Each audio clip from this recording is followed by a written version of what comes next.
गोदिया में सुंदर लालनवा बखरिया के भाग जागल हो।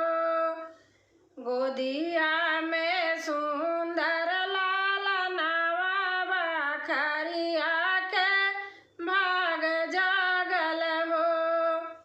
ललना छोड़त नाही माई के आचरवा यशोदा मैया आस लागल हो।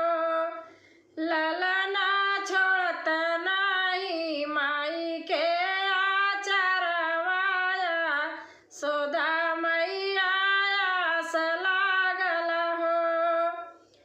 माई कौशल्या बड़ी भागिनी गोदिया में लालना गोदिया में लालना हो। माई कौशल्या बड़ी भाग्यनी माई कौशल्या बड़ी भागियाना गोदिया में लालना गोदिया में लालना हो।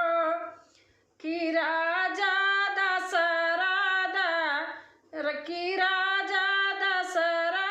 घर भगवान तबाजे बधैया हो। कि राजा दशरथ घर भगवान बाजे लागे बाजन बाजे लागे बाजन हो।